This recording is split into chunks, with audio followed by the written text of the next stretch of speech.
Hi, my name is Sarina. I'm Harley. This is Kitty. She was our assigned mare for the 2025 Tarleton foaling season. Blue Can Kitty is out of Can Kitty and by Watson of Blue Boone, and her lineage can be traced back to several really well-known horses such as Smart Little Lena, Peppy Fan Badger, and Doc's Hickory. Here is our foal Donald. He is a red roan colt, and he is about 2 months old now.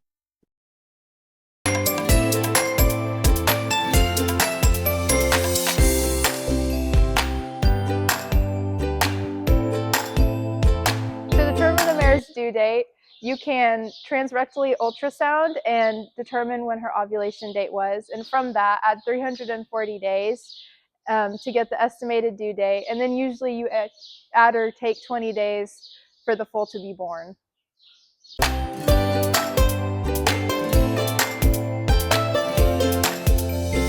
Prior to foaling, Kitty was fed 6 pounds of equiline a day and alfalfa twice a day. And then post-foaling, she increased to 8 pounds of equiline a day, and then also that alfalfa twice a day.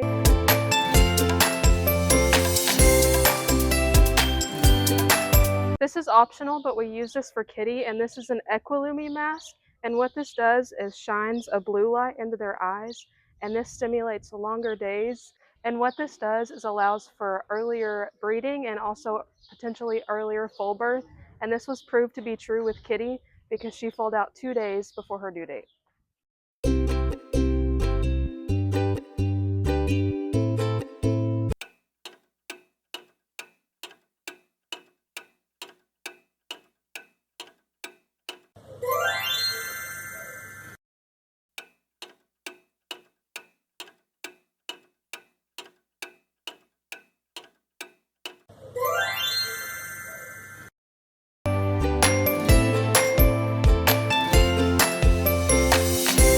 Around 20 days before their due date, we like to do a physical observation, and this just includes looking at their abdomen dropping, the symmetry of their stomach.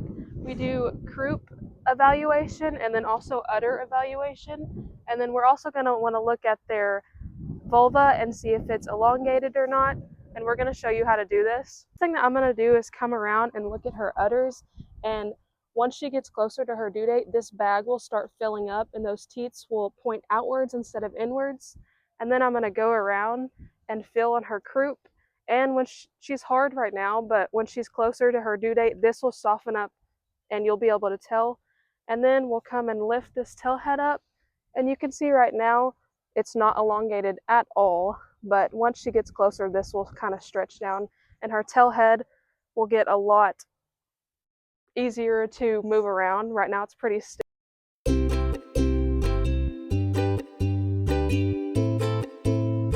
Another thing that we do during gestation is pH tests, and this is just going to give us an estimate of how close we are. As gestation comes to an end, the pH will drop and the calcium concentrations will rise. And usually if we are below a 7, that means that we are going to fall out within 12 to 24 hours.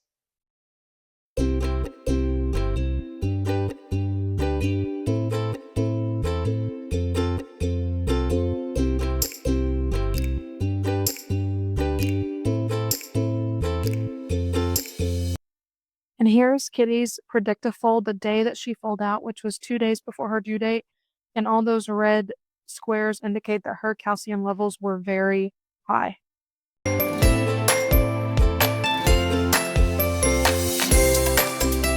do not like to keep these mares cooped up during gestation, so we keep them out in these pastures for turnout time and to get the proper exercise.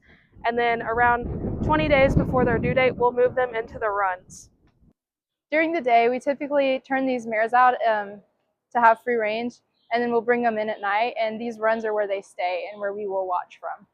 And when the mares start progressing and showing more signs, we'll put them in these foaling stalls, and they will also get turned out during the day, but we'll keep them in here at night, and it just gives us a better look at what they're doing.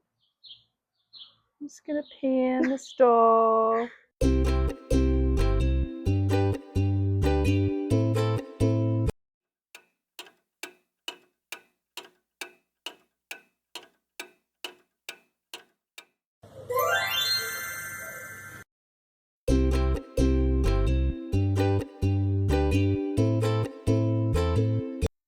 The first stage of labor is going to be that restless period where the mare is looking at their flank, moving around, doing anything really but eating and sleeping. And this is usually going to occur at night, as most mares do fall out at night. In this stage, we're going to see those colic-like symptoms and the mare acting really, really restless. We can also see how this mare is pawing at the ground, and you can see her heavy breathing as well. And then that tail raising, those are telltale signs of labor.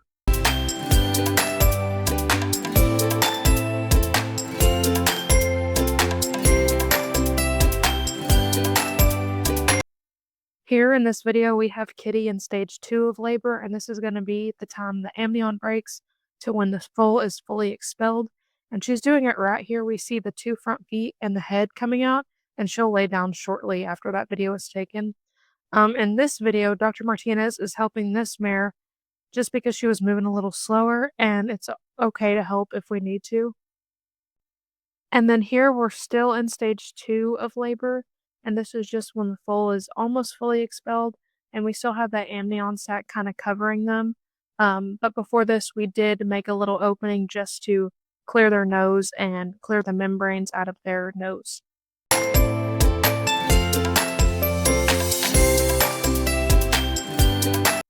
And stage 3 is going to be that placenta expulsion. And in this video, Dr. Martinez is tying off the placenta with a glove filled with water just to add some weight, because we do want that placenta to come out in a hole.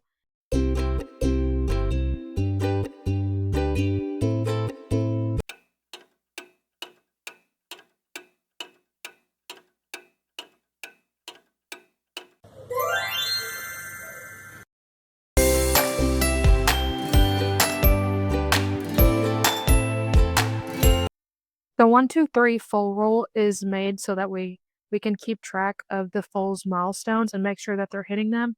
And here's Bobby helping Donald because he was a little slower, and we can always help if needed.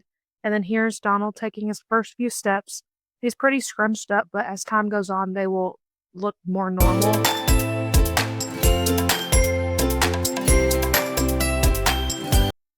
In the second hour, we want to make sure that this foal has begun nursing.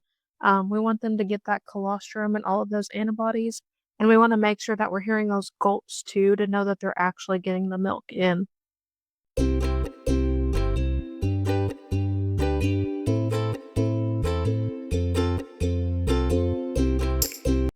In the third hour, we want to see the passing of that placenta as a whole, and then we also want to see the foal pass its meconium, which is the first poop.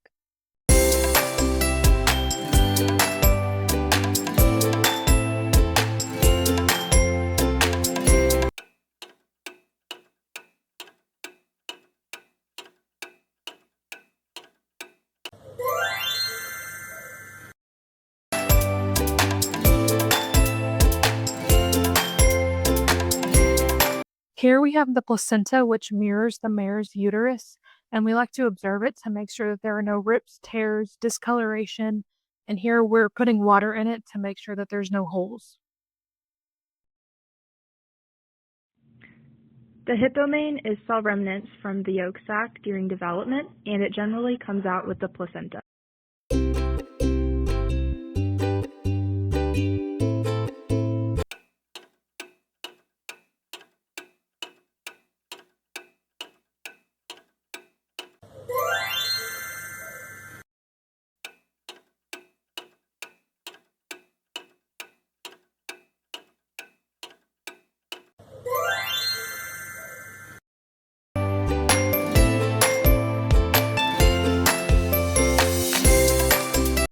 Something we also wanted to touch on is red bag, or premature allantoic separation from the uterus.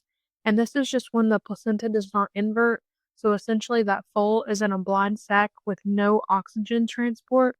And what we want to do is cut open that sac as soon as possible and call the vets. And this is what a normal birth looks like. So we want to see that white, which is the amnion sac, and then those 2 front feet in the head. And fortunately, all of our Tarleton mares had great births this semester.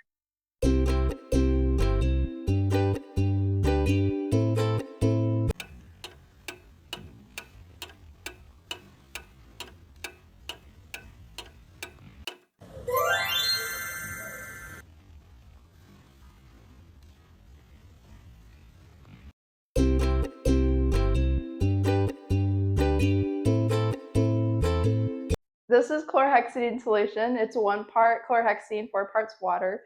We also call it navel dip, and we use it to dip the foal's navels when they're born to prevent infection and just keep it clean, and also help prevent patent urethritis, which is when they pee through their umbilicus instead of how they usually pee.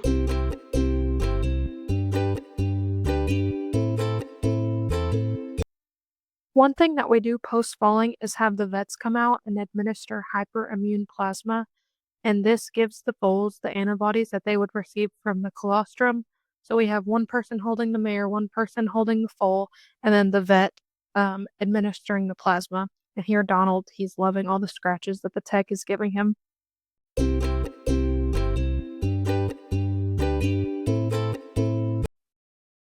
The IgG snap test is something we do with foals roughly around 12 hours after they're born. We usually do it when the vets come and give plasma, and they'll give us a blood sample before they've given the plasma.